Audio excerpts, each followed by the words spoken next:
basig pang butangan na dira. Kay mo dito. Gika balaka sa usa ka ginang ang kalit nga pagsulod sa kapulisan sa ilahang panimalay sa Purok 1 Perlishel, Barangay Bula, Jensan kaganinang pasado alas 11 sa buntag.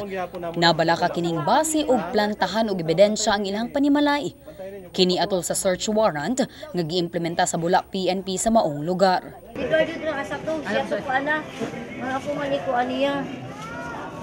Ang but pasabot ana nga ikaw nga adire. Ikaw ang tagbalay, kuyog ka sa amuha. Ang target, mao ang ihang bana nga si Eduardo Gabales alias Nonoy, 53 anyos nga nasayrang nakaikyas ug wala na sa ilang panimalay ngadtong tungura. Dungan sa pagronda sa otoridad, nakuha nila ang upat ka sachet sa gituhang shabu, drug paraphernalia ug aduna pay balisong. Nasayran usab nga si Gabales usa sa top 10 target nila sa Oplan, Lambat, Sibat. Actually si Eduardo Gabales alias Nonoy is top 2 sa target nato sa Lambat, Sibat, sakop sa Police Station 6. So unfortunately nakatakas siya. Pero mahuli din siya, magkaroon din ng warrant yan.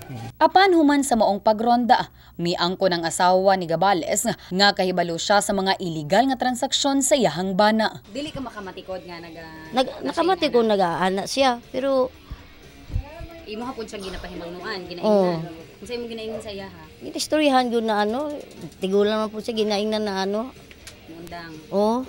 Gagamit tinuon siya. Oo. Kabalo ko. Mut sa iya dira.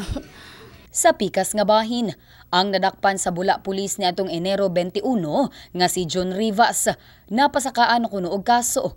Giangkon usab sa otoridad nga aduna sila report nga nadawat nga gunman for hire ang nadakpan. Na-verify pa nato ang allegation nga involved siya sa gun for hire. Pero naay information sir. Naay information pero sa karon dili pa nato gina-confirm pa nato on the process of confirming kung tinuod ba ang information. Padayon pa kuno nilang ginaimbestigahan karon na maong report aron nga masayran kung may kalambigitan ba ang dinakpan sa mga pagpamusil patay sa Jensan.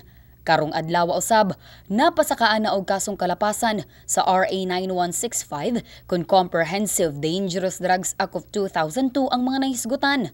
Samtang ang nakaikyas nga si Gabales, ang bisan pa man nga wala nadakpan, pasakaan gihapon og tukmang kaso. Abi Lorenzo, Brigada News.